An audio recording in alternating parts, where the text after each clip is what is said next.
নমস্কাৰ স্বাগত মিত্ৰ বাতৰিলৈ ষ্টুডিঅ'ত মই প্ৰাঞ্জল ডুবাইত আবদ্ধ অসমৰ 18 জনীয়া এটা পৰ্যটকৰ দলটোত দুলিয়াজান ডিব্ৰুগড় আৰু লখিমপুৰৰ পৰ্যটক আছে দুলিয়াজানৰ শিক্ষাবিদ মৃণালী ভূঞা বৰদলৈ অইল ইণ্ডিয়া লিমিটেডৰ প্ৰাক্তন অভিযন্তা দিলীপ বৰদলৈ আৰু দুলিয়াজানৰ 16 নম্বৰ অঞ্চলৰ ব্যৱসায়ী সত্যেন্দ্ৰ দত্তকে ধৰি 18 জনীয়া দলটিয়ে এদিন পূৰ্বে বুৰ্জ খলিফা দৰ্শনৰ সময়তে ইৰানে আক্ৰমণ সংঘটিত কৰিছিল অৱশ্যে এই আক্ৰমণত ভাগ্যক্ৰমে অসমৰ দলটো কোনো ক্ষতি নোহোৱাকৈ ৰক্ষা পৰে দলটো বৰ্তমান হোটেলত আবদ্ধ হৈ আছে শেহতীয়াকৈ ডুবাই চৰকাৰে ইৰানৰ আক্ৰমণৰ পৰিপ্ৰেক্ষিতত বিমান বাতিল কৰাত অসমৰ দলটো সমস্যাত পৰিছে মানুহ দুনু গাড়ী গুৰা কিয়নো সানমাৰ্ক প্লাজা বানিয়া স্কয়াৰত আছে এয়া ৰাতিপুৱাৰ পৰিৱেশ বানিয়া স্কয়াৰ ডুবাই এয়া নৰ্মেলি ইয়াত খুব ভিৰ থাকে কিন্তু এতিয়া পৰিস্থিতিৰ কাৰণে অলপ হেৰেঙা হৈছে মানুহ দুনু গাড়ী গুৰা কিয়নো 4 দিনৰ কাৰণে 28 তাৰিখৰ পৰা 4 দিনৰ কাৰণে স্কুল কলেজ অফিচ সব বন্ধ কৰি দিছে আৰু আমাৰ সন্মুখতে এয়া মেট্ৰ' ষ্টেচন আছে মেট্ৰ'তে আমি কালি মিনা বজাৰ গ'লোঁ একো অসুবিধা হোৱা নাই আৰু তাত আমি বুৰ্জ খলিফা চালোঁ পৰহি আগদিনাখন এটেক কৰিছিল বন্ধ কৰি দিছিলে কিন্তু পৰহি বুৰ্জ খলিফা খোলা আছিল আৰু আমি তাকে চাই আহিলোঁ ভাল লাগিল খুবেই এতিয়া আমাৰ কালি ফ্লাইট আছিল কিন্তু ফ্লাইট কেনচেল হোৱাৰ কাৰণে আমাৰ এতিয়া ট্ৰাই কৰি আছে যে আমি 5 তাৰিখ মানে হয়তো পাবও পাৰোঁ আমাৰ ফ্লাইট ইণ্ডিয়ালৈ কালিৰ পৰা যিহেতু খুলিছে বুলি কৈছে বাকী চিন্তা কৰিবলগীয়া একো নাই আমি ইয়াৰ এম্বেচিক আমি ইনফৰ্ম কৰিছোঁ কিন্তু সকলো ঠিকে আছে আমাৰ হোটেলত থকা মেলাৰ কাৰণে কনচেশ্যন দিছে আমি সকলো ঠিকে আছোঁ সানমাৰ্ক প্লাজা বানিয়া স্কয়াৰত আছে এয়া ৰাতিপুৱাৰ পৰিৱেশ বানিয়া স্কয়াৰ ডুবাই বহুতে ভাবি আছে যে ডুবাইত বহুত ডাঙৰ ঘটনা হৈছে ডুবাইত মিছাইল এটেক হৈছে আবুধাবিত হৈছিলে কিন্তু সেইটো হৈ গ'ল দুদিনমান আৰু প্লাছ 9টা বজাত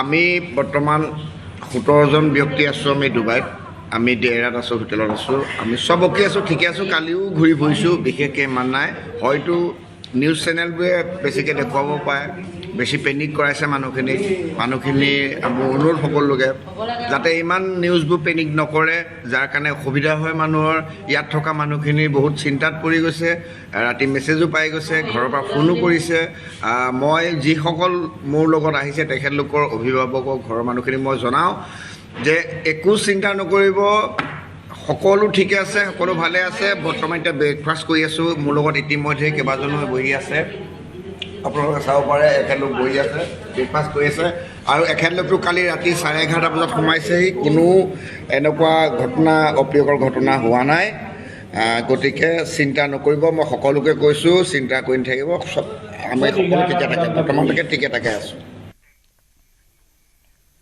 ভয়ংকৰ যুদ্ধৰ মাজত আবদ্ধ চিকিৎসা বিজ্ঞানৰ দুগৰাকী ভাৰতীয় ছাত্ৰ ইৰানৰ আৰাক চহৰত আছে হাৰিয়ানাৰ ছাত্ৰ দুজন হাৰিয়ানাৰ নুহৰ ছাত্ৰ দুজনৰ নাম ক্ৰমে জিয়া উৰ ৰহমান আৰু ফাহাদ খান 2023 চনৰ পৰা ইৰানৰ আৰাক বিশ্ববিদ্যালয়ত অধ্যয়ন কৰি আছে চিকিৎসা বিজ্ঞানৰ ছাত্ৰ দুজনে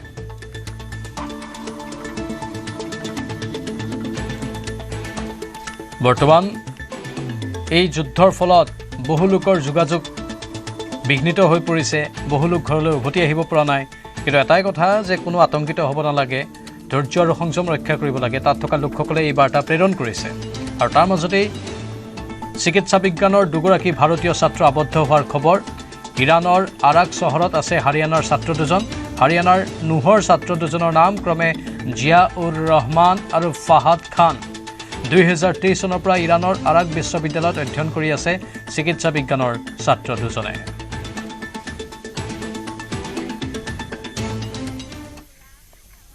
চতুৰ্থ দিনত ভৰি দিলে পশ্চিম এছিয়াৰ যুদ্ধই দিন বাগৰাৰ লগে লগে তীব্ৰ হৈছে মধ্যপ্ৰাচ্যৰ যুদ্ধ পশ্চিম এছিয়াৰ দেশে দেশে থকা আমেৰিকাৰ দূতাবাস আৰু সেনা ছাউনীত ধাৰাবাহিক টাৰ্গেট কৰিছে ইৰানে সোমবাৰৰ দৰে মঙলবাৰেও অব্যাহত আছে ইৰানৰ ড্ৰোন আক্ৰমণ ইৰাণৰ ড্ৰোনে ভূপতিত কৰিছে আমেৰিকাৰ এখন যুদ্ধ বিমান ইৰাণৰ আক্ৰমণত প্ৰাণ গৈছে 6গৰাকী আমেৰিকান সেনা বিপৰীতে হিজবুল্লাৰ বিৰুদ্ধে তীব্ৰ হৈছে ইজৰাইলৰ অভিযান ইজৰাইলৰ বোমাবৰ্ষণত ধ্বংস হৈছে বেইৰুটত থকা হিজবুল্লাৰ ঘাটি موشک از اینجا میاد از سمت چپ بیاد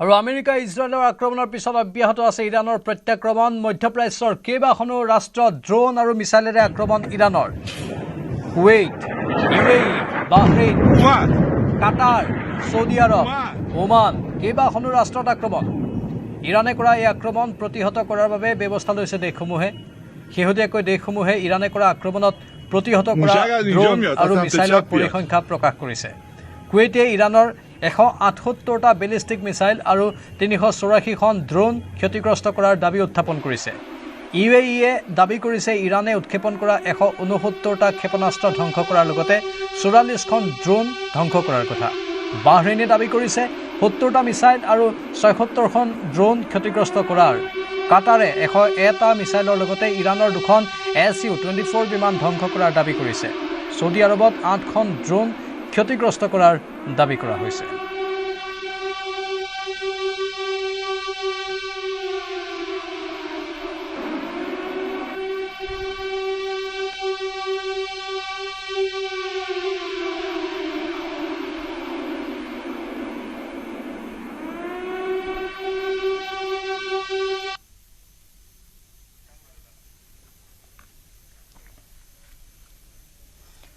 ৰিয়াদত থকা আমেৰিকাৰ দূতাবাসত ইৰাণৰ ড্ৰোন আক্ৰমণ সৌদি আৰবৰ আমেৰিকাৰ সেনাৰ ঘাটিৰ লগতে দূতাবাসত চলোৱা আক্ৰমণত ক্ষোভিত ডোনাল্ড ট্ৰাম্প ইৰাণক উচিত প্ৰত্যুত্তৰ দিয়াৰ হুংকাৰ আমেৰিকাৰ ৰাষ্ট্ৰপতিৰ সোমবাৰে নিশা দুটা ড্ৰোনেৰে ইৰাণে আঘাত হানিলে সৌদি আৰবৰ আমেৰিকান দূতাবাসত সোমবাৰে দিনৰ ভাগত কুৱেইট আৰু জৰ্ডানত থকা আমেৰিকাৰ দূতাবাসতো আক্ৰমণ কৰিছিল ইৰাণে আয়াতুল্লাহ আলী খামেনি নিহত হোৱাৰ পাছতেই মধ্যপ্ৰাচ্যত থকা আমেৰিকাৰ সেনাৰ ঘাটিত মানৱবিহীন ড্ৰোনেৰে ধাৰাবাহিক আক্ৰমণ চলাইছে ইৰাণে সোমবাৰৰ আক্ৰমণত ইৰাণে ব্যৱহাৰ কৰিছে আনমেণ্ড এৰিয়েল ভেহিকল চমুকৈ UAV drone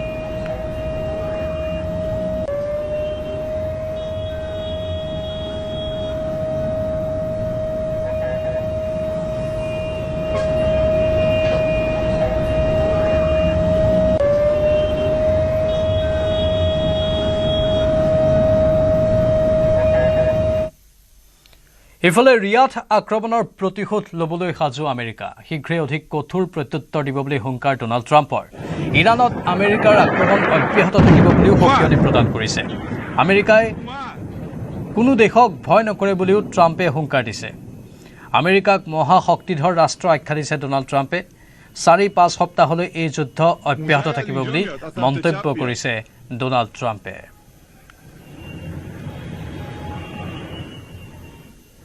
Over the past 36 hours, the United States and its partners have launched Operation Epic Fury, one of the largest, most complex, most overwhelming military offensives the world has ever seen. Nobody's seen anything like it.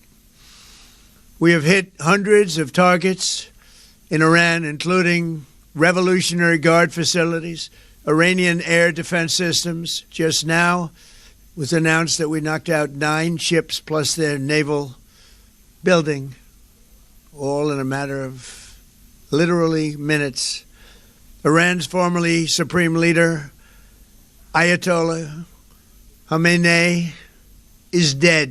This wretched and vile man had the blood of hundreds and even thousands of Americans on his hands and was responsible for the slaughter of countless thousands of innocent people all across many countries. Last night, all over Iran, the voices of the Iranian people could be heard cheering and celebrating in the streets when his death was announced. The entire military command is gone as well, and many of them want to surrender into saving their lives. They want immunity. They're calling by the thousands. Combat operations continue at this time in full force, and they will continue until all of our objectives are achieved. We have very strong objectives. They could have done something 2 weeks ago, but they just couldn't get there. Earlier today, CENTCOM shared the news that 3 U.S. military service members have been killed in action. As one nation, we grieve for the true American patriots who have made the ultimate sacrifice for our nation, even as we continue the righteous mission for which they gave their lives. We pray for the full recovery of the wounded and send our immense love and eternal gratitude to the families of the fallen. And sadly, there will likely be more. Before it ends, that's the way it is. Likely be more, but we'll do everything possible. Operation epic ফুৰি Iran আক্ৰমণক operation epic ফুৰি নামেৰে নামাকৰণ কৰিছে আমেৰিকাই। আমেৰিকাই ইৰাণৰ ওপৰত চলাইছে ইটোৰ পিছত সিটো আক্ৰমণ। ইৰাণৰ পাৰমাণৱিক ঘাটি প্ৰশাসনৰ প্ৰধান স্থানসমূহ লক্ষ্য কৰি লৈছে আমেৰিকাই। আমেৰিকাই আক্ৰমণৰ প্ৰথম 48 ঘণ্টাত ব্যৱহাৰ কৰিছিল বহু উন্নতমানৰ মাৰণাস্ত্ৰ। আমেৰিকাই ব্যৱহাৰ কৰিছিল B-1 বম্বাৰ, B-2 stealth বম্বাৰ, লোকাছ drone, F-15, F-16, F-18, F-22 যুদ্ধ বিমান, A-10 আক্ৰমণাত্মক যুদ্ধ বিমান, F-35 ষ্টিলথ যুদ্ধ বিমান, MQ-9 ৰেপাৰ, EA-18G যুদ্ধ বিমান, P-8 RC-135 আদি যুদ্ধ বিমান আৰু ড্ৰোনৰ সহায়ত কৰিছিল আক্ৰমণ। ইৰাণৰ প্ৰত্যাক্ৰমণ প্ৰতিৰোধৰ বাবেও আমেৰিকাই লৈছিল পদক্ষেপ। পেট্ৰিয়ট ইণ্টাৰচেপ্টৰ মিছাইল ছিষ্টেম, তাহাত anti ballistic missile system, counter drone system, guided missile destroyer আদি ব্যৱহাৰ কৰিছিল।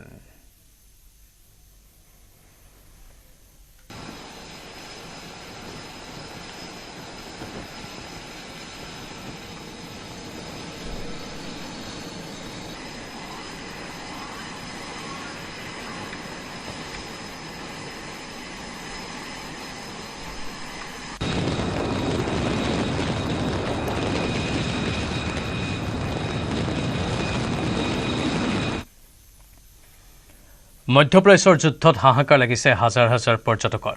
ডুবাই, আবুধাবি আৰু ৰিয়াধৰ দৰে চহৰত আবদ্ধ হৈ পৰিছে বহু ভাৰতীয় নাগৰিক। বিগত 3 দিনৰ দৰে মঙলবাৰেও বাতিল হৈছে মধ্যপ্ৰাচ্যৰ পৰা বিমানৰ উৰণ। মঙলবাৰে ইণ্ডিগোই বাতিল কৰিলে 43খন বিমান সেৱা।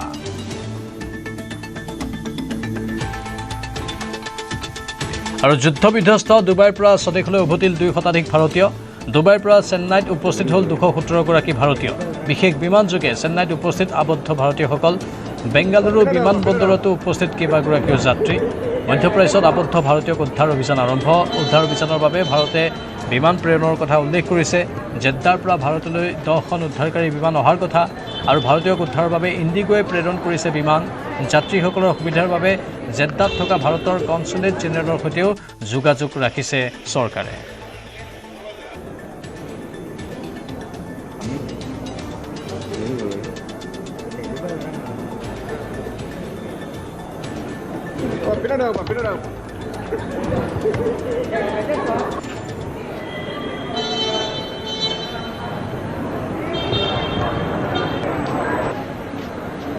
Saturday morning, we got a news that Israel was attacking Iran with the help of US. So we thought that the flights might be delayed, but unfortunately, we got to know that it was cancelled when we went to the airport. So immediately, we took a cab and went back to the hotel. That day, it was okay. There were no attacks in the UAE, but in the subsequent day, they in the subsequent day, they were started, launching missiles, and UAE were intercepting the same. I think UAE did a brilliant job in terms of, minimizing the casualties. There were minimal casualties, 1 or 2 deaths. But I think they've intercepted some 165 drones or something. So 165 missiles and 500 drones. So they did a brilliant job. We were all safe in the hotel. Of course, we were hearing the missile sounds, but it was anxious times. And today when we came to know that the airport started opening up, so we booked a flight to Emirates, and we went to the airport and took the flight. So Emirates experience was good. They took good care of us. কংগ্ৰেছে বাংলাদেশী মূলৰ মানুহক বন্ধকত দিছে নিজৰ স্বাভিমান বিৰোধীৰ মিত্ৰতা অহাৰ বুলি মন্তব্য কৰি কংগ্ৰেছক তীব্ৰ কটাক্ষ মুখ্যমন্ত্ৰী হিমন্ত বিশ্ব শৰ্মাৰ কেইটামান চিটৰ বাবে বিৰোধীয়ে নিজৰ মাজতে খোৱা কামোৰা কৰি আছে বুলি কটাক্ষ মুখ্যমন্ত্ৰীৰ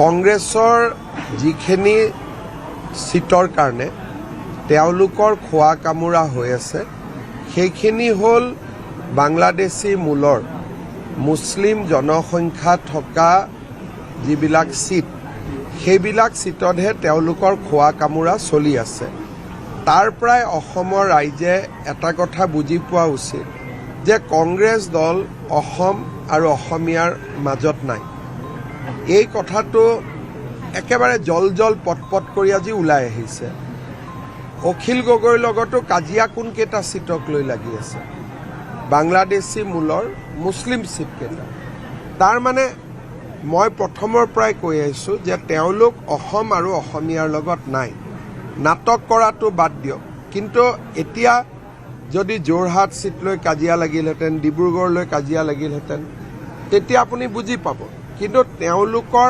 আত্মাটো বা তেওঁলোকৰ আত্ম অভিমান স্বাভিমান তেওঁলোকে বাংলাদেশী মূলৰ মুছলিম মানুহৰ ওচৰত মৰ্টগেজ দি থৈ দিছে তাৰ পৰাই কংগ্ৰেছ চলিব আৰু তাৰ পৰাই কংগ্ৰেছৰ টিকট লাগিব কাজিয়া হ'ব মাৰপিট হ'ব যি হ'ব তাতে হ'ব বাকি জায়গাত তেওঁলোকক মানুহেও নিবিচাৰে আৰু তেওঁলোকেও মানুহক নিবিচাৰে বিৰোধীৰ মিত্ৰতাক তীব্ৰ কটাক্ষ মন্ত্ৰী পবিত্ৰ মাৰ্ঘেৰিটাৰ এআইডিএফৰ লগত কংগ্ৰেছে কাৰ্পেটৰ তলত মিত্ৰতা কৰে কংগ্ৰেছৰ মিত্ৰতাত নতুনত্ব একো নাই পবিত্ৰ মাৰ্ঘেৰিটাৰ এই বক্তব্য লিলি হোটেলত একেখিনি মানুহলৈ মিত্ৰতা কৰি আহিছে বুলি কটাক্ষ কৰে পবিত্ৰ মাৰ্ঘেৰিটাই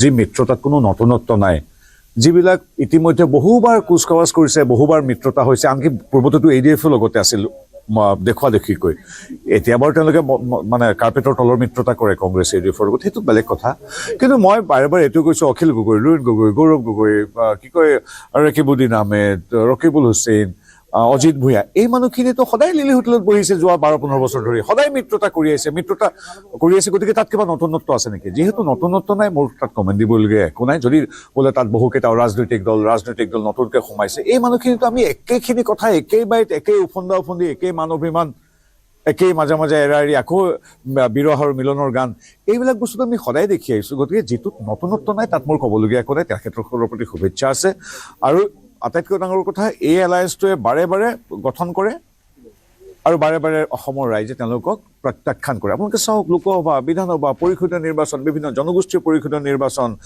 টাউন কমিটি নিৰ্বাচন পঞ্চায়ত নিৰ্বাচনত এই সকলোবিলাক নিৰ্বাচনত তেওঁলোকে একত্ৰিত হৈ আমাৰ বিৰুদ্ধে লাগে কিন্তু প্ৰত্যেকবাৰেতো অসমৰ ৰাইজে তেওঁলোকক প্ৰত্যাখ্যান কৰিছে গতিকে যি এলায়েন্সত নতুনত্ব নাই তাত মোৰ নতুন বক্তব্য নাই মই পুৰণি একেখিনি কথাকে আজিও আপোনালোকক ক'বলগীয়া হৈছে আৰু এটা ক'ৰ পৰা নিৰ্বাচন খেলিব সাংসদ তথা প্ৰদেশ কংগ্ৰেছৰ সভাপতি গৌৰৱ গগৈয়ে নিউজ 18ৰ হাতত পৰা খবৰ অনুসৰি যোৰহাট বিধানসভা নহয় যোৰহাট লোকসভা সমষ্টিৰ এটা বিধানসভা সমষ্টিত গৌৰৱ গগৈয়ে নিৰ্বাচনত অৱতীৰ্ণ হোৱাটো বিচাৰিছে কংগ্ৰেছৰ শীৰ্ষ নেতৃত্বই এআইচিচিৰ শীৰ্ষ সূত্ৰৰ পৰা প্ৰাপ্য তথ্য অনুসৰি ইণ্টাৰনেল পলিটিকেল নোটত গৌৰৱ গগৈয়ে নিৰ্বাচন খেলাৰ বাবে দুটা সমষ্টিৰ পোষকতা কৰিছে Gaurav Gogoi's comparative prospect in Titabar and Demow শীৰ্ষক প্ৰতিবেদনত বিধানসভা নিৰ্বাচনৰ বাবে গৌৰৱ গগৈয়ে তিতাবৰৰ পৰা নিৰ্বাচনত অৱতীৰ্ণ হোৱাত গুৰুত্ব প্ৰদান কৰিছে পিতৃ তথা প্ৰয়াত প্ৰাক্তন মুখ্যমন্ত্ৰী তৰুণ গগৈৰ গৃহ সমষ্টিটোত কংগ্ৰেছৰ ভেটি আৰু ভাল ভাৱমূৰ্তিৰ বাবে কংগ্ৰেছৰ শীৰ্ষ মহলে গৌৰৱ গগৈৰ বাবে তিতাবৰ বিধানসভা সমষ্টিত নিৰ্বাচন খেলাটো বিচাৰিছে আনহাতে গৌৰৱ গগৈৰ বাবে নিৰ্বাচন কৰা আনটো সমষ্টি হৈছে ডিমৌ আহোম ভোটাৰৰ আধিক্যৰ প্ৰতি লক্ষ্য ৰাখি যদিহে উজনি অসমত কংগ্ৰেছৰ সপক্ষে ঢৌৰ সৃষ্টি হয় তেন্তে ডিমৌৰ পৰা গৌৰৱ গগৈয়ে নিৰ্বাচন খেলাৰ পোষকতা কৰিছে কিন্তু ইয়াৰ বাবে প্ৰচাৰৰ ক্ষেত্ৰত সৰ্বাধিক গুৰুত্ব প্ৰদান কৰিছে কংগ্ৰেছৰ শীৰ্ষ নেতৃত্বই বৰ্তমান তিতাবৰ বিধানসভা সমষ্টিৰ পৰা নিৰ্বাচনত অৱতীৰ্ণ হৈ গৌৰৱ গগৈয়ে দলটোক নিৰ্বাচনত নেতৃত্ব দিয়াটো কংগ্ৰেছৰ শীৰ্ষ মহলে বিচাৰিছে কিন্তু সেয়া সম্পূৰ্ণৰূপে নিশ্চিত হ'বলৈ আৰু কেইটামান দিনৰ প্ৰয়োজন হ'ব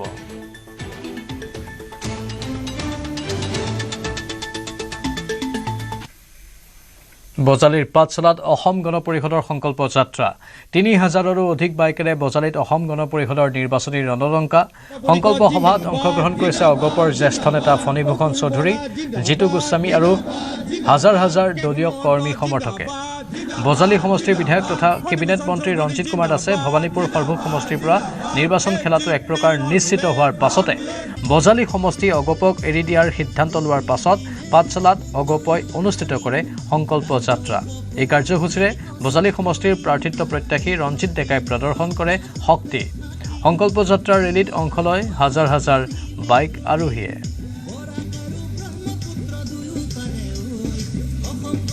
বজালী জিলাত অসম গণ পৰিষদে ভেটি আছে শক্তিশালী আৰু এই গণটো আজি আমি বাইক ৰেলী দিছিলোঁ এই বাইক ৰেলীয়ে এই যে অসম গণ পৰিষদৰ ইয়াত শক্তিশালী অৱস্থাত অৱস্থান কৰি আছে অসম গণ পৰিষদৰ শক্তি প্ৰদৰ্শন কৰিম আৰু ৰাইজৰ সমৰ্থন অতি কম ৩,০০০ বাইক সমবেত হৈছে আৰু আহি আছে বাইক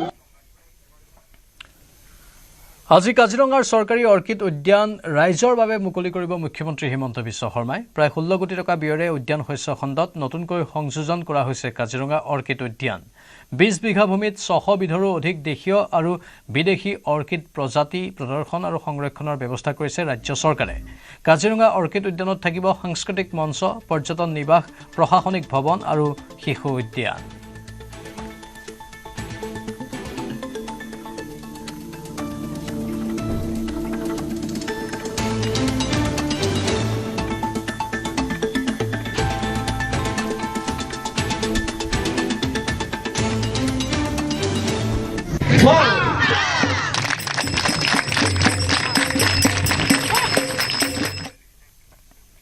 ৰাজ্যজুৰি এতিয়া হোলীৰ আনন্দ আবিৰৰ ৰঙত বিলীন হ'বলৈ সাজু সকলো ৰাজ্যৰ প্ৰান্তে প্ৰান্তে দোল যাত্ৰাক লৈ ব্যাপক উৎসাহ উদ্দীপনা হোলী উপলক্ষে বজাৰত উভৈনদী হৈ পৰিছে ফাকু ফিচকাৰী আদি হোলীৰ বিভিন্ন সা সামগ্ৰী দোল উপলক্ষে গুৱাহাটী নগাঁও সহ ভিন্ন জিলাত বুধবাৰে স্থানীয় বন্ধ ঘোষণা কৰিছে জিলা প্ৰশাসনে বৰপেটা সত্ৰত সোমবাৰে ৫ দিনীয়াকৈ আৰম্ভ হোৱা দোল মহোৎসৱৰ আজিৰ পৰা ভৰদোল আজিৰে পৰা বৰপেটা সত্ৰত বৃহস্পতিবাৰলৈ হ'ব ভৰদোল শুকুৰবাৰে অন্তিম দিনা অনুষ্ঠিত হ'ব হুৱেৰী অৰ্থাৎ ফাকুৱা আৰু হোলী উপলক্ষে শিৱসাগৰৰ বিপণীসমূহতো উপলব্ধ হৈছে নানা ৰঙী ফাকু ফিচকাৰী আৰু মুখা শিৱসাগৰৰ কেন্দ্ৰীয় বজাৰৰ সমীপৰ বিপণীসমূহত ৰং বিচাৰি গ্ৰাহকে ভিৰ কৰিছে ফাকুৰ উপৰি বিভিন্ন প্ৰকাৰৰ ফিচকাৰী বিচাৰি বিপণীসমূহত ভিৰ কৰিছে গ্ৰাহকসকলে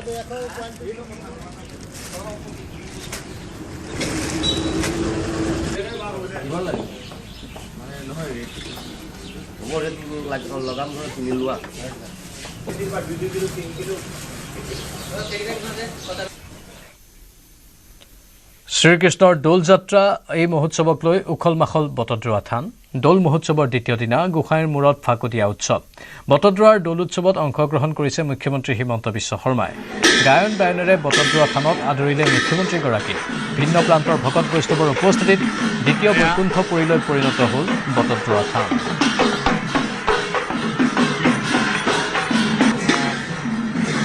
মুখ্যমন্ত্ৰীগৰাকী আহি বটদ্ৰৱাত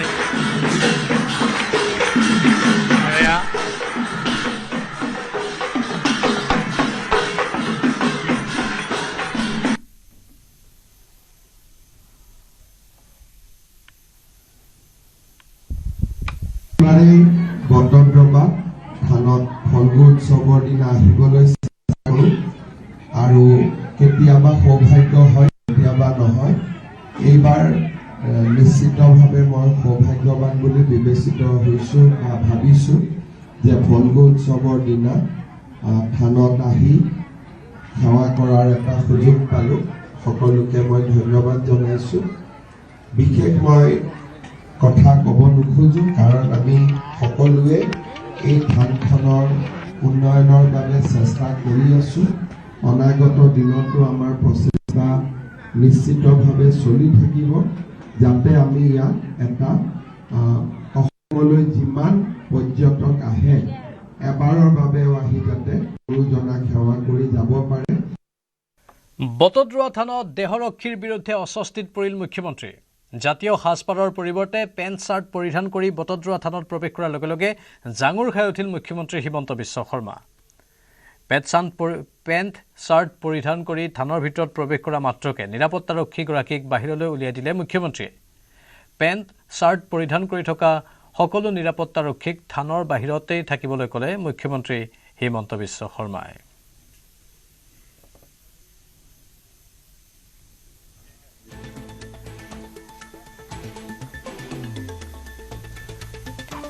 মুঠতে বৰপেটাত এতিয়া সৰ্বত্ৰ দৌল মহোৎসৱৰ উৎসাহ। সোমবাৰৰ পৰা 5 দিনীয়াকৈ চলা দৌল উৎসৱৰ আজিৰে পৰা ভৰদৌল। বৃহস্পতিবাৰলৈ ভৰদৌল অনুষ্ঠিত হোৱাৰ পাছত শুকুৰবাৰে অনুষ্ঠিত হ'ব শুৱেলি। বৰপেটাৰ চৌদিশে এতিয়া হোলীৰ ব্যাপক উৎসাহ দেখা গৈছে।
অৰ্থনীতি অলপ পাতল, কিন্তু আমাৰ যিটো সত্ৰীয়া পৰম্পৰা, সেই পৰম্পৰা অনুসৰি যোৱাকালি ৰাতিয়ে গোসাঁইক দোলত উঠোৱা হৈছে আৰু আজি ৰাতিপুৱাৰে পৰা নামঘৰত নৃত্য প্ৰসংগ হৈছে আৰু জগমোহন গৃহত নৈমিত্তিক প্ৰসংগ হৈছে।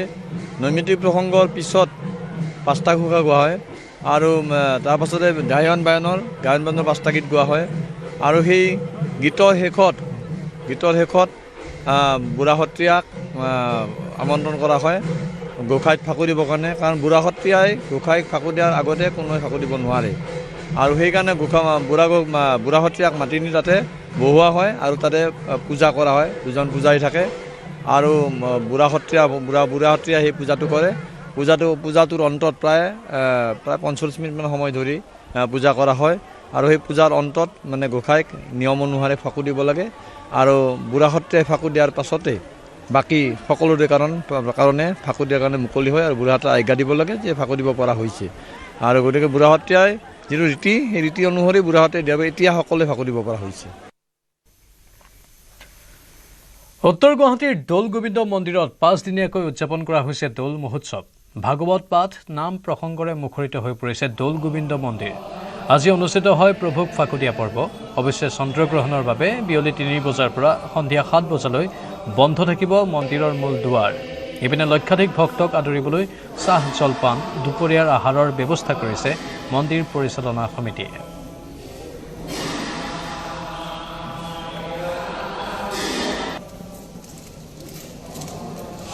এই ফলগু উৎসৱত প্ৰথম দিনৰ পৰা 4 দিন ভাগৱত পাঠ কৰোঁ আৰু ইয়ালৈ আহিবলৈ পালে, ইয়াত ভাগৱত পাঠ কৰিবলৈ পালে মই নিজকে ইমান আনন্দিত হওঁ। মই ভাবোঁ যে মই যিমান হয়তো পাপ কৰিছিলোঁ, সকলো পাপৰ পৰা ভগৱানে মোক মুক্তি দিব এই ভাগৱতৰ জৰিয়তে। গতিকে মই সকলো ৰাইজলৈ অভিনন্দন জ্ঞাপন কৰিছোঁ। প্ৰভু ভগৱন্তই সকলোকে কুশলে ৰাখক। মহাপ্ৰভু দৌল গোবিন্দৰ কৃপা। 7:30 বজাৰ লগে লগে শুদ্ধিকৰণৰ পিছতে আকৌ পিছৰ পূজাভাগ আৰম্ভ হ'ব আৰু প্ৰায় 11 বজাত এই পূজা সম্পন্ন হ'ব আৰু 11 বজাত মাহ-প্ৰসাদ আৰু মহাপ্ৰসাদ বিতৰণেৰে এই অনুষ্ঠান সম্পন্ন কৰা হ'ব। আমি আশা ৰাখিছোঁ এই অনুষ্ঠানত সকলো ৰাইজৰ সহযোগিতাৰে পূৰ্ণদমে আহি এই অনুষ্ঠানত সহযোগিতা আগবঢ়াওক। ফাকুৱা উৎসৱৰ লগত সংগতি ৰাখি মঙলদৈ শইকীয়াপাৰা গাঁৱত ভাগৱত যাত্ৰা। প্ৰতি ঘৰ পৰিয়ালৰ পদূলিয়ে ভাগৱত ঘূৰাই মংগল কামনা কৰিলে সকলোৱে। গাঁৱৰ হাজাৰ হাজাৰ লোক ওলাই আহিল ভাগৱত শোভাযাত্ৰাত। প্ৰতি বছৰে ফাকুৱাৰ লগত সংগতি ৰাখি উলিওৱা হয় এই যাত্ৰা।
নিশ্চয়কৈ ফাকুৱা উৎসৱক লৈ উদুলি মুদুলি সমগ্ৰ ৰাজ্য ব্যতিক্ৰম নহয় মঙলদৈও। আৰু মই উপস্থিত আছোঁ মঙলদৈ শইকীয়াপাৰা গাঁৱত আৰু এইখন গাঁৱৰ ৰাইজে প্ৰতি বছৰৰ দৰে এই বছৰো এক ভাগৱত শোভাযাত্ৰা উলিয়াইছে আৰু ফাকুৱা উৎসৱৰ লগত সংগতি ৰাখি তেওঁলোকে পদূলিয়ে এই ধৰণে ভাগৱত শোভাযাত্ৰা উলিয়াইছে আৰু ভাগৱত শোভাযাত্ৰাত এই ধৰণে গাঁৱৰ ৰাইজে সেৱা লৈছে, আশীৰ্বাদ লৈছে। এয়া দেখুৱাইছোঁ নাম কীৰ্তন কৰি গাঁৱৰ ৰাইজে এই ভাগৱত শোভাযাত্ৰা আগবাঢ়িছে। আমি কথা পাতিবলৈ চেষ্টা কৰিম। প্ৰথমে দেখুৱাইছোঁ পৰিৱেশটো এয়া মঙলদৈ শইকীয়াপাৰা গাঁৱৰ দৃশ্য আৰু মঙলদৈ শইকীয়াপাৰা গাঁৱৰ ৰাইজে ফাকুৱা উৎসৱৰ লগত সংগতি ৰাখি এই ধৰণে ভাগৱত শোভাযাত্ৰা আগবাঢ়িছে। এয়া দেখুৱাইছোঁ আচলতে গাঁৱৰ পদূলিয়ে নাম কীৰ্তন কৰি ভাগৱত শোভাযাত্ৰা আগবাঢ়িছে সকলোৱে সেৱা লৈছে হয় পৰম্পৰা মই নিউজ 18ৰ সমূহ কাৰ্যকৰ্তাকো শইকীয়াপাৰা আদৰ্শ গাঁও উন্নয়ন সমিতিৰ তৰফৰ পৰা এই ৰঙৰ উৎসৱ ফাকুৱাৰ আন্তৰিক শুভেচ্ছা জ্ঞাপন কৰিছোঁ। এই ফাকুৱা উৎসৱ শইকীয়াপাৰাৰ এক ফাকুৱাই নহয়, এক আধ্যাত্মিকতাৰ পৰিৱেশ। গুৰুজনাৰ সৃষ্টিৰাজিৰে এই শইকীয়াপাৰা আদৰ্শ গাঁও সমিতিখন চলি আছে আৰু ৰাতিপুৱা আমাৰ নাম প্ৰসংগ হৈছে আৰু নাম প্ৰসংগৰ পিছত এয়াসমূহ ৰাইজ একেলগে ডেকা গাভৰু বুঢ়া বুঢ়ী সকলোৱে একেলগে হৰিৰ নাম লৈ শ্ৰীকৃষ্ণৰ যি ফাকুৱা উৎসৱ, এই আমি উৎসৱ প্ৰতীকৰ পদূলিয়ে পদূলিয়ে ভাগত লৈ গৈ আমি আশীষ প্ৰদান কৰিছোঁ। আপোনালোকে নিশ্চয় দেখিছে যে প্ৰতিজন পৰিয়ালৰ প্ৰতিজন ব্যক্তিয়ে এই আজি ভাগৱতক আদৰিবলৈ কাৰণে আগ্ৰহেৰে ৰখি আছে। এক আধ্যাত্মিক পৰিৱেশ, এক যি আমাৰ ধাৰ্মিক যি বাতাবৰণ, এই বাতাবৰণ আমাৰ শইকীয়াপাৰা গাঁৱত কোনো কালে সলনি হোৱা নাই। আধুনিকতাৰ এই যুগতো শইকীয়াপাৰা যি আমাৰ পূৰ্বপুৰুষসকলৰ যি আমাৰ এই ফাকুৱা উৎসৱ উদযাপন হৈ আছিল, আজি চলাই আহিছোঁ আৰু অনাগত দিনতো আমি শইকীয়াপাৰা আদৰ্শ গাঁও উন্নয়ন সমিতিয়ে এটা বাৰ্তা দিব বিচাৰিছোঁ যে ফাকুৱা উৎসৱ আৰু ধৰ্মীয় আমাৰ শ্ৰীকৃষ্ণ ধৰ্মৰ লগত কিমান সম্পৰ্ক আছে, এই তাৰ প্ৰতিফলন এই শইকীয়াপাৰাৰ ফাকুৱা উৎসৱ। নিশ্চয়কৈ দিনজোৰা কাৰ্যসূচী তেওঁলোকে এইধৰণে ফাকুৱা উৎসৱ পালন কৰিছে আৰু পুৱাৰ ভাগত আয়তীসকলে মন্দিৰত নাম কীৰ্তন কৰাৰ পিছত ভাগত লৈ এইধৰণে শোভাযাত্ৰা কৰিছে। ইফালে বঙাইগাঁৱতো হোলীৰ আনন্দ উৎসাহ। পুৰণি বঙাইগাঁও ৰঘুনাথ প্ৰভুৰ মন্দিৰত 8 দিনীয়াকৈ আয়োজন কৰা হৈছে দৌল উৎসৱ। দৌল উৎসৱ উপলক্ষে পুৰণি বঙাইগাঁৱত উলিওৱা হৈছে শোভাযাত্ৰা। প্ৰভু শ্ৰীকৃষ্ণৰ বিগ্ৰহ লগত লৈ সমগ্ৰ অঞ্চল পৰিদৰ্শন কৰে ভক্তসকলে। হোলী গীত আৰু শ্ৰীকৃষ্ণৰ বন্দনাৰে মুখৰিত হৈ পৰিছে চৌদিশ। ইজনে সিজনক আবিৰ সানি কৰিছে আনন্দ ফূৰ্তি।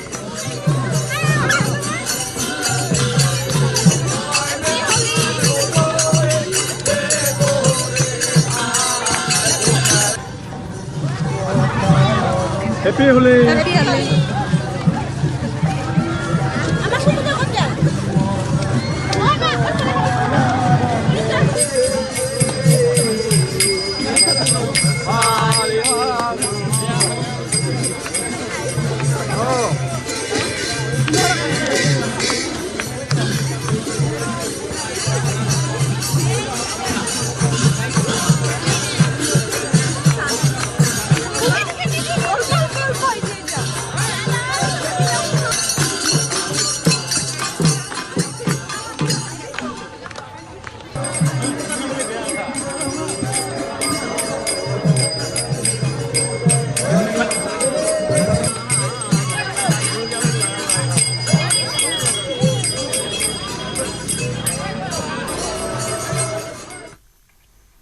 আজি কাজিৰঙাৰ চৰকাৰী অৰ্কিড উদ্যান ৰাইজৰ বাবে মুকলি কৰিব মুখ্যমন্ত্ৰী হিমন্ত বিশ্ব শৰ্মাই। প্ৰায় 16 কোটি টকা ব্যয়েৰে উদ্যান শস্য খণ্ডত নতুনকৈ সংযোজন কৰা হৈছে কাজিৰঙা অৰ্কিড উদ্যান। মুখ্যমন্ত্ৰী বৰ্তমান উপস্থিত হৈছে। পোনপটীয়া সম্প্ৰচাৰ আগবঢ়াইছোঁ। 20 বিঘা ভূমিত 600 বিধৰো অধিক দেশীয় আৰু বিদেশী অৰ্কিড প্ৰজাতি প্ৰদৰ্শন আৰু সংৰক্ষণৰ ব্যৱস্থা কৰিছে ৰাজ্য চৰকাৰে। কাজিৰঙা অৰ্কিড উদ্যানত থাকিব সাংস্কৃতিক মঞ্চ, পৰ্যটন নিবাস, প্ৰশাসনিক ভৱন আৰু শিশু উদ্যান। এয়া পোনপটীয়া সম্প্ৰচাৰ কাজিৰঙাৰ এই চৰকাৰী অৰ্কিড উদ্যানৰ পৰা আমি আগবঢ়াই আছোঁ। আমাৰ সাংবাদিক তাত উপস্থিত আছে, দৃশ্যবোৰ এবাৰ আগবঢ়াইছোঁ। ইয়াৰ শুভ উদ্বোধন কৰিবলৈ লোৱা হৈছে অৰ্কিড হাউচৰ। এই অৰ্কিড হাউচত থকা বিবিধ প্ৰজাতিৰ অৰ্কিডসমূহে আমাৰ ৰাজ্যৰ প্ৰাকৃতিক চহকী ঐতিহ্যৰ পৰিচয় দাঙি ধৰিব।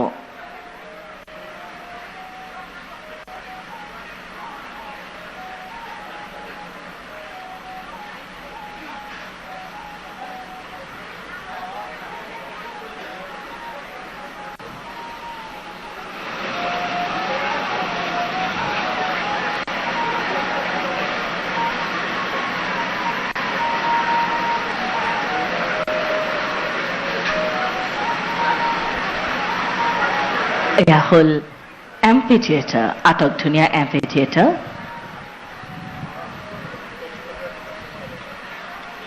অৰ্থাৎ অৰ্কিড উদ্যানৰ মুক্ত প্ৰেক্ষাগৃহ এম্পি থিয়েটাৰ, য'ত বিভিন্ন ধৰণৰ সাংস্কৃতিক অনুষ্ঠান উপভোগ কৰিব পাৰিব।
এতিয়া পৰিৱেশ আমি আপোনালোকক দেখুৱাই আছোঁ কাজিৰঙাৰ পৰা। কাজিৰঙা চৰকাৰী অৰ্কিড উদ্যান এয়া মুখ্যমন্ত্ৰীয়ে ৰাইজৰ বাবে মুকলি কৰাৰ দৃশ্য।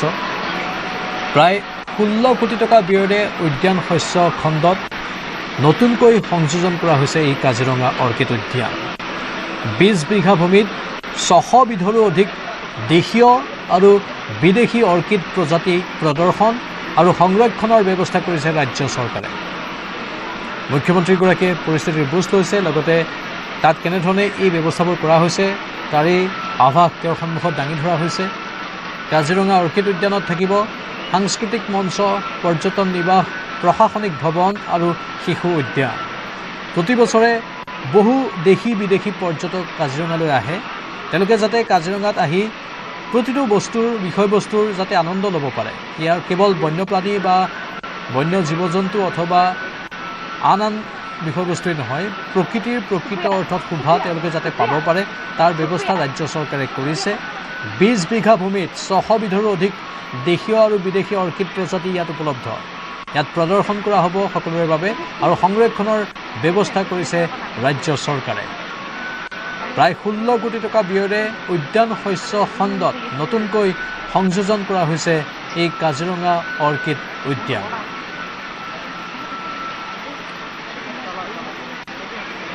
মন্ত্ৰী অতুল বৰা আছে, তেওঁ সংগ দিছে মুখ্যমন্ত্ৰীক।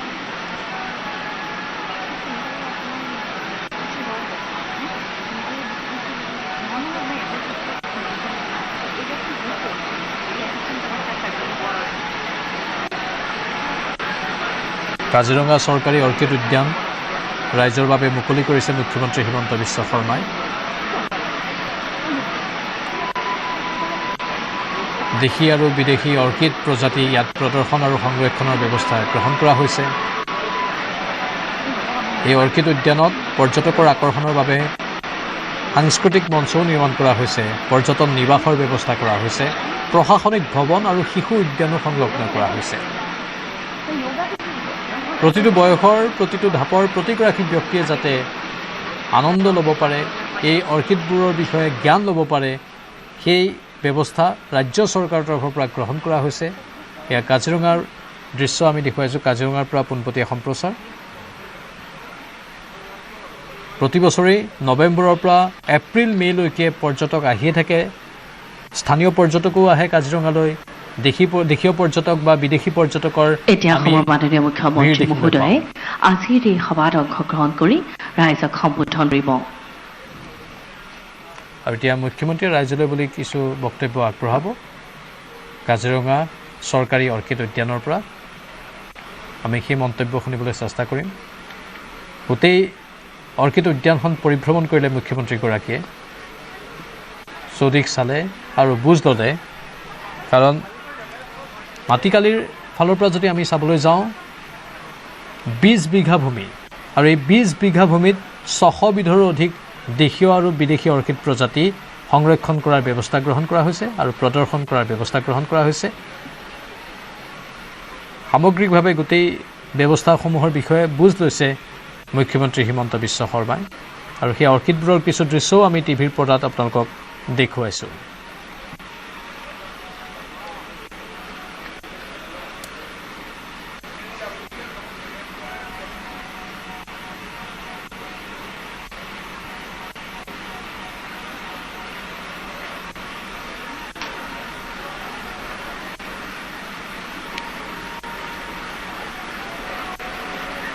অসমৰ মাননীয় মুখ্যমন্ত্ৰী মহোদয় কাজিৰঙা অৰ্কিড উদ্যানৰ বিভিন্ন দিশৰ তথা সুবিধাৰ বুজ লৈছে।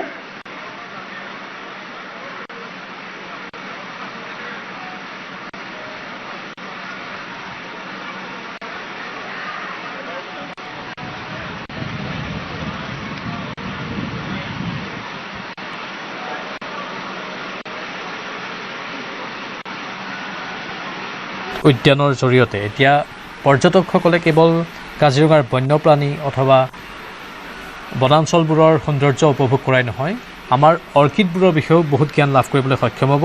কাজিৰঙা ৰাষ্ট্ৰীয় অৰ্কিড আৰু জৈৱ বৈচিত্ৰ্য উদ্যান উত্তৰ পূব ভাৰতৰ ভিতৰতেই সৰ্ববৃহৎ অৰ্কিড উদ্যান হিচাপে এই চৰকাৰী অৰ্কিড উদ্যানক গঢ় দিয়াৰ ব্যৱস্থা গ্ৰহণ কৰা হৈছে।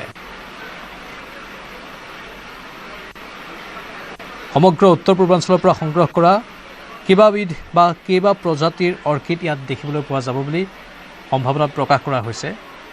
কেৱল উত্তৰ পূৰ্বাঞ্চল নহয়, বিদেশী অৰ্কিডৰো ইয়াত পয়োভৰ ঘটিছে। ইয়াত পৰ্যটকৰ বাবে অসমৰ পৰম্পৰাগত লোকনৃত্য, বিহু, ঝুমুৰ আদিৰ লগতে আন আন কেতবোৰ বিশেষ প্ৰদৰ্শনীৰ ব্যৱস্থাও কৰা হ'ব।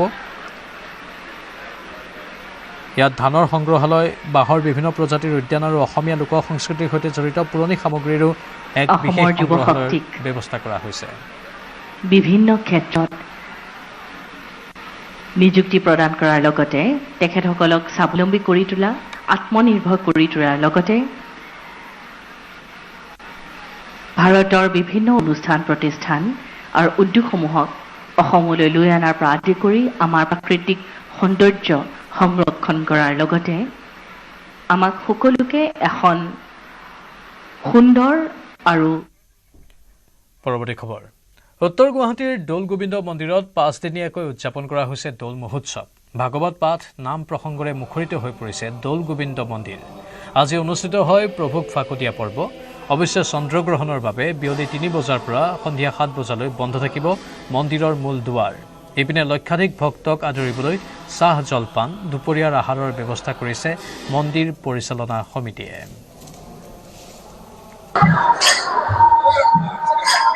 মই আবিৰৰ উৎসৱ ফাকু উৎসৱ আৰু ফাকু উৎসৱক লৈ ৰাজ্যৰ প্ৰতিখন দৌল দেৱালয়তে এতিয়া উৎসৱমুখৰ পৰিৱেশ। মই আছোঁ উত্তৰ গুৱাহাটীৰ দৌল গোবিন্দ মন্দিৰত আৰু দৌল গোবিন্দ মন্দিৰৰ যি 5 দিনীয়া ফল্গু উৎসৱ, এই ফল্গু উৎসৱৰ আজি দ্বিতীয় দিনটোত এনেধৰণে উদুলি মুদুলি পৰিৱেশ দেখা গৈছে আৰু বিভিন্ন প্ৰান্তৰ পৰা ভক্তসকল আহিছে প্ৰভুৰ আশীষ লাভৰ বাবে। বৰপেটাৰ পিছতে উত্তৰ গুৱাহাটী দৌল গোবিন্দ মন্দিৰৰ যি ফল্গু উৎসৱ সেয়া লক্ষণীয়। আৰু আমি ক'ৰ পৰা আহিছে? ইয়াতে আমি ওচৰত থাকোঁ দৌল গোবিন্দ। গুৱাহাটীৰ ৰুদ্ৰেশ্বৰ মিৰ্জাৰ পৰা আহিছে। এই ফাকু উৎসৱটো ভাল লাগেনে উত্তৰ গুৱাহাটীৰ দৌল গোবিন্দ? বহুত ভাল লাগে, আমি প্ৰতি বছৰে আহোঁ। আৰু এনেধৰণে দৌল উৎসৱৰ এয়া আন এক মাংগলিক অনুষ্ঠান, নাম কীৰ্তন হৈ আছে। মই দেখুৱাইছোঁ এনেধৰণে নাম প্ৰসংগও চলি আছে আৰু বিভিন্ন কাৰ্যসূচী এনেধৰণে চলি আছে উত্তৰ গুৱাহাটী দৌল গোবিন্দ মন্দিৰত। লক্ষণীয় যে দীঘলীয়া ভক্তৰ শাৰী দেখা গৈছে। মোৰ ছবিত এয়া পোনে পোনে দেখুৱাই আছে।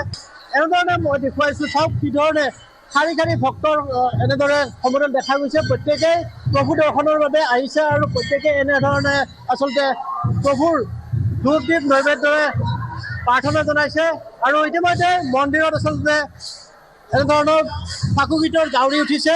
জাউৰিয়ে জাউৰিয়ে ফাকু গীত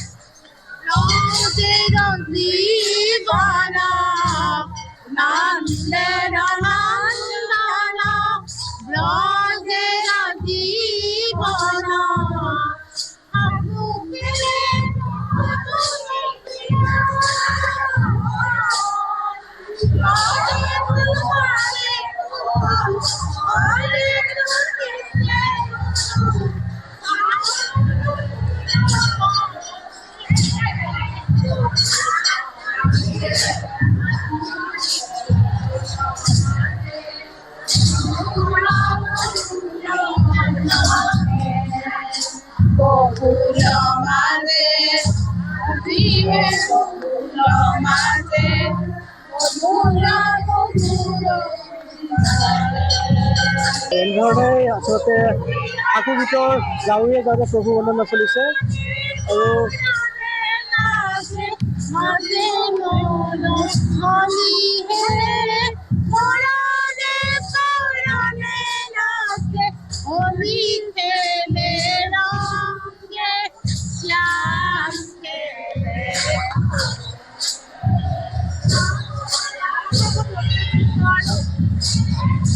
দৌল গোবিন্দ মন্দিৰৰ ফাকু উৎসৱ 5 দিনীয়া কাৰ্যসূচী খুব সুন্দৰ এটা অনুষ্ঠান আৰু এই অনুষ্ঠানটো পৰম্পৰা নিশ্চয় ধৰি ৰাখিছে। কেনেকুৱা ধৰণৰ অনুষ্ঠানটো হয়?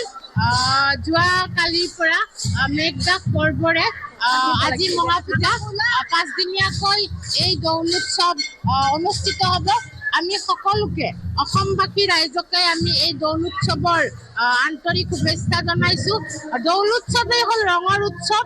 সকলোৰে জীৱনবোৰ ৰঙেৰে ভৰি পৰক, সমাজৰ পৰা দেশৰ পৰা অসূয়া অপ্ৰীতি দূৰ কৰক। আৰু মহাপ্ৰভু কৃষ্ণই কৈছিলে যে জীৱনটো ৰং কৰা, আনন্দ কৰা গতিকে সকলোৱে আহক এই মহাপ্ৰভুৰ যি দৌল উৎসৱ সেই দৌল উৎসৱত সকলোৱে অংশগ্ৰহণ কৰক সকলো ভক্তই মহাপ্ৰভুৰ শ্ৰীচৰণত সেৱা কৰক সম্পূৰ্ণ ধৰ্মীয় ৰীতি নীতি পৰম্পৰাৰে এই দৌল উৎসৱ পালন কৰি অহা হৈছে আৰু প্ৰত্যেকৰে ৰূপে ৰসে ৰঙে আচলতে উজ্জ্বলি দিছে প্ৰতিজনৰে মুখমণ্ডল আৰু প্ৰভুৰ আশীৰ্বাদেৰে পৰিপুষ্ট হৈ আচলতে মানৱ কল্যাণৰ কাৰণে সকলো সংকল্পবদ্ধ হৈছে আৰু দৌলগোবিন্দ মন্দিৰত তেনেদৰে ৰঙৰ উৎসৱ হোলীৰ এনেদৰে পাৰ ভঙা উঠা দেখা গৈছে দৌলগোবিন্দৰ আশীৰ্বাদ লৈ সকলোৱে যেন আনন্দ সুখ উপভোগ কৰিছে আৰু সময় হৈছে এতিয়া বাতৰিৰ পৰা বিদায় লোৱাৰ নমস্কাৰ